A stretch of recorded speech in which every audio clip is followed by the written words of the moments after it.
안녕하세요. 광교고입니다. 요즘 부동산 시장이 정상이 아닙니다. 뭐 매매 시장이나 분양 시장이나 다 그렇습니다. 일단 매물이 적다 보니까 가격이 크게 오르고 있고요. 매도인들은 이제 호가를 계속 올리고 있고 매수가 많지는 않습니다. 근데 이제 그 초조하신 분들이 지르는 거죠. 이제 그러다 보니까 이제 매매가도 올라가고 있습니다. 또 이제 매매 시장이 그렇다 보니까 이제 청약 시장으로 몰려서 그 입지가 안 좋은데도 뭐 경쟁률이 어마어마한 경우들이 있습니다. 이럴 때일수록 여러분들이 흥분하지 마시고 냉정하게 먼저 이제 시장 조사를 잘 해보시고 싸고 좋은 것만 청약을 하셔야 됩니다. 특히 뭐 매매도 마찬가지지만 청약도 무조건 하시면 안 됩니다. 결국은 입지가 일단 좋아야 되고요. 그 다음에 이제 청약은 그 매매가보다 확실히 쌀 때 하셔야지 매매가보다 비슷하다면 굳이 청약하실 필요가 없습니다. 뭐 2년, 3년 후에 입주하는데 그때 어떻게 될지 사실 알 수가 없습니다. 어제 이제 수지구청역 롯데캐슬 민간 임대 아파트를 이제 소개해드렸는데 그 신광교 제1풍경채랑 비교를 해드리겠습니다. 신광교 제1풍경채는 작년 6월에 분양한 민간 임대 아파트고요. 수지구청역 롯데캐슬은 이번에 이제 입주자를 모집하는 역시 민간 임대 아파트입니다. 같은 성격의 아파트입니다. 뭐 비슷하기 때문에 참고가 많이 되실 겁니다. 입지는 수지구청역 롯데캐슬은 신분당선 수지구청역입니다. 그리고 이제 신광교 제1풍경채는 인덕원 동탄선, 아직 예정이죠. 인동선 흥덕역에 가깝습니다. 원천역과 이제 흥덕역 사이인데 흥정역이 더 가깝습니다. 그래서 뭐 여기도 이제 흥덕 신도시이기 때문에 굉장히 이제 주거 여건은 괜찮은 그런 동네입니다. 뭐 여기가 훨씬 더 좋죠. 신분당선이니까. 이건 이제 완공 시점도 중요합니다. 이건 이제 4년 후에 완공됩니다. 25년 6월에 완공되고 이건 23년 10월에 완공됩니다. 2년 차이니까 이제 좀 크죠. 그 다음에 이제 분양 전환은 수지구청역 롯데캐슬은 10년 의무적으로 임대해야 됩니다. 그러니까 이제 전환은 35년 6월에 되는 거죠. 뭐 까마득한 세월입니다. 이때 되면 제가 70세가 됩니다. 그 다음에 이제 신광교 제1풍경채도 31년 10월에 분양 전환이 가능합니다. 그리고 임대 조건은 이건 이제 보증금 9억에 월세 100이고요. 신광교 제1풍경채도 6억에 58만 원이었습니다. 뭐 지금도 그렇게 싸지 않지만 당시에 상당히 비싼 거였습니다. 사실 부동산 시장이 작년 상반기랑 지금은 상당히 차이가 납니다. 근데 이때도 사실 굉장히 비쌌고요. 저도 청약할까 알아본 적이 있습니다. 근데 이제 왜 안 했는지도 이제 말씀드릴게요. 지금은 여기가 이제 P가 3억이 붙어 있습니다. 일단 모집 공고문을 보면요. 제가 신광교 제1풍경채 모집 공고문도 가지고 있는데 일단 분양 전환 우선권은 둘 다 없습니다. 혹자들은 여기는 분양 전환 우선권이 있고 여기는 이제 없다고 알고 계신데 일단 둘 다 분양 전환 우선권은 없다고 모집 공고문에 나옵니다. 그 다음에 전매 전대차도 이제 원칙적으로 둘 다 안 되는 걸로 나와 있습니다. 근데 신광교 제1풍경채도 이제 모집 공고문은 그랬는데 그래서 저도 이제 청약 안 했는데 나중에 이제 알고 보니까 이제 매매 예약이 가능하답니다. 그래서 이제 8억 5,700에 매매 예약을 할 경우에는 이제 입주 8년 후에 이 가격에 이제 매매 예약이 가능한 거죠. 여기는 아직까지는 뭐 공식적으로 얘기는 없습니다. 그래서 어떻게 될지 모르지만은 제가 볼 때는 여기에 예를 따를 가능성이 높고요.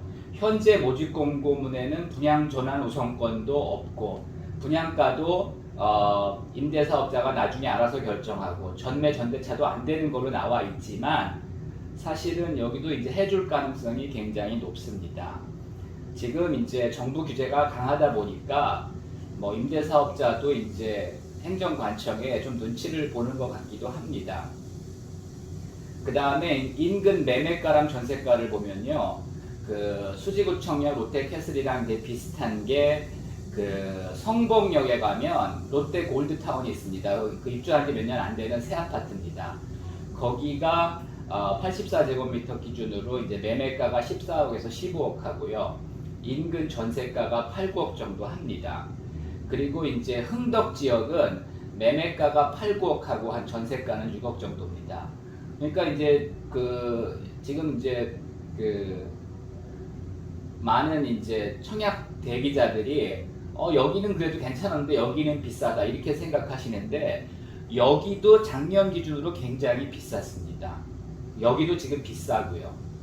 근데 이제 문제는 이게 이제 매매 예익이 가능하기 때문에 여기가 이제 P가 3억이 붙어 있다는 거죠.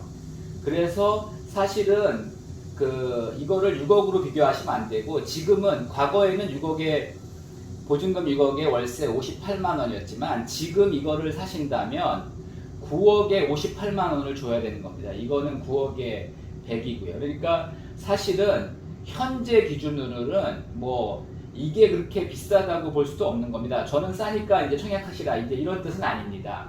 하여튼 이때 당시 여기도 비쌌는데 매매 예약이 이제 가능하면서 여기도 3억 P가 붙어 있고요. 여기도 모집 공고문에는 안 나와 있지만은 아마 이제 당첨되고 계약을 할 때 거기에 대해서 이제 언급을 해줄 겁니다. 이제 분양 전환 우선권을 줄 거고요.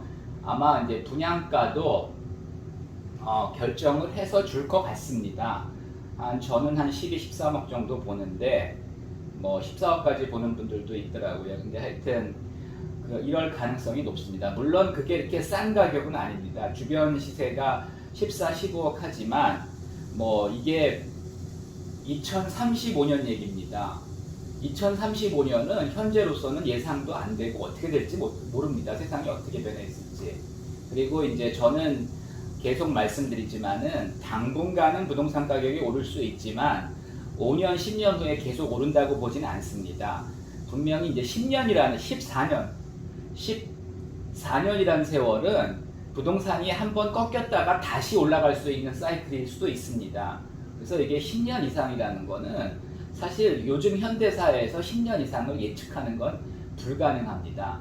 근데 이제 이게 한 가지 좋은 점은 뭐 보증금 9억에 월세 100 내고 살다가 2035년에 부동산 가격이 뭐 그 분양가보다 낮으면은 그때는 그냥 보증금 받고 나오면 됩니다. 그래서 이제 옵션 같은 겁니다. 행사해도 되고 행사 안 해도 되는 겁니다.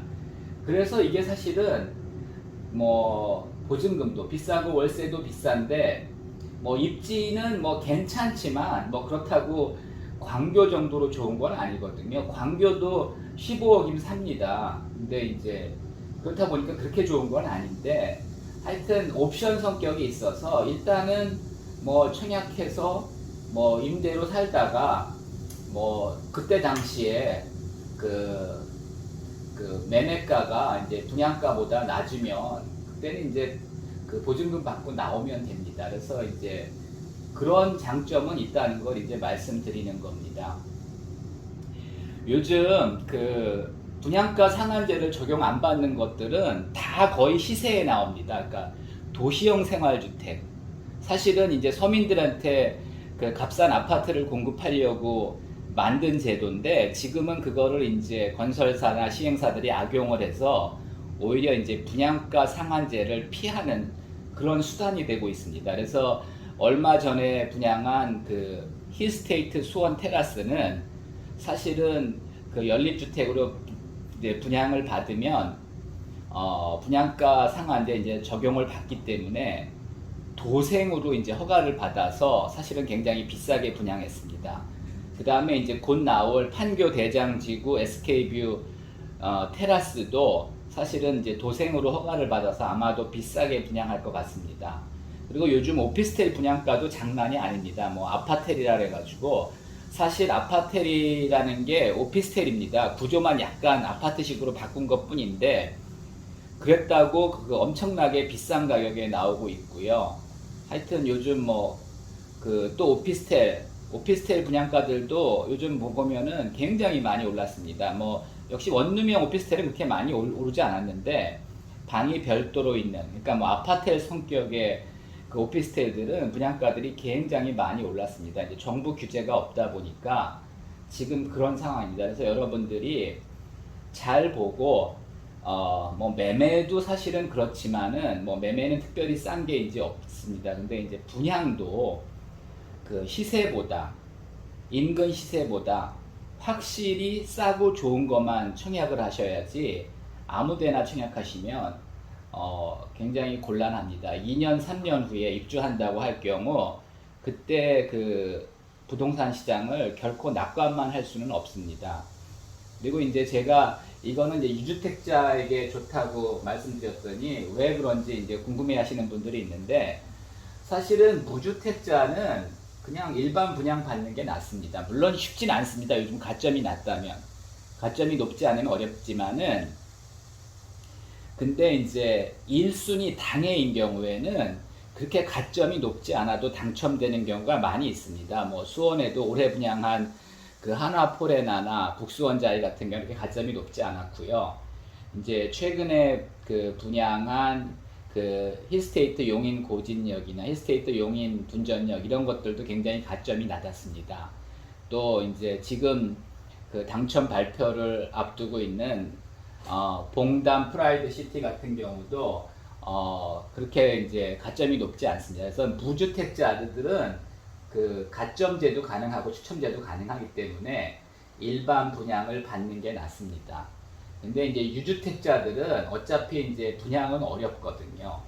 그래서 이제 이것도 본인이 판단해서 이제 괜찮다고 생각하시면 일단은 청약을 하시고 그 모델하우스에 이제 그 당첨자로서 가시면은 뭐 어떤 힌트를 줄 겁니다. 그래서 이것도 하여튼 뭐 일단은 청약은 한번 해보시고 그 다음에 이제 분양가나 매매 계약이 가능한지 그때 이제 확인해 보시고 계약은 뭐 안 해도 됩니다.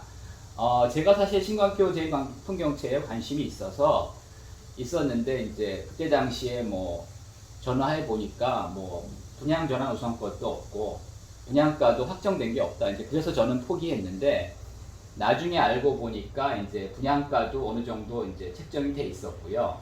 매매 예약도 가능했다고 하더라고요. 그래서 이제 지금은 3억에 피가 붙어 있습니다. 그래서 최근에 뭐 제 고객 중에 한 분이 이거 사는 게 어떠냐 이렇게 이제 질문이 왔는데 뭐 사실은 뭐 이것도 2031년에 이제 분양 전환하는 겁니다. 그래서 사실은 너무 불확실성이 크기 때문에 이렇게 저는 권하지는 않았습니다. 결론적으로 말씀드리면은 뭐 아직 좀 불확실한 부분들이 있습니다. 그리고 이제 시행사도 지금 일단 그 모델하우스 공개해 놓고 지금 시장 눈치를 좀 보는 것 같습니다. 그래서 어떻게 될지 모르지만은 이 분양 전환 우선권이 확실히 없는 건 아닙니다. 또 전매 전대타도 무조건 안 되는 건 아닙니다. 이게 법적으로 이렇게 제한하는 게 아니라 그 시행사가 결정할 수 있는 부분들이 있기 때문에 제가 볼 때는 결국은 신광교 제1풍경채랑 비슷하게 가지 않을까 이렇게 생각이 됩니다. 그래서 뭐 두 단지 다 사실은 뭐 그렇게 매력적이진 않지만은 그 신광교 제1풍경채 같은 경우는 그 굉장히 그 서울의 다주택자들이 청약을 많이 했습니다. 오히려 그 여기 이제 용인이나 수원 사람들보다 왜 그랬냐 하면 신광교 제1풍경채는 모델하우스를 양재동에다 만들었습니다. 그리고 이제 서울 사람들한테 유주택자도 청약 가능하다고 이제 홍보를 많이 했었습니다. 그래서 이제 서울 사람들이 되게 많이 일단 그 청약을 했고요. 뭐 여기는 그렇진 않은데 하여튼 좀 지켜볼 필요는 있고요. 뭐 그렇게 매력적이지 않습니다. 하지만 뭐 일단 청약해보고 뭐 구체적인 분양가나 매매 계약이 가능한지를 파악하고 결정하셔도 늦지 않을 겁니다. 이상입니다.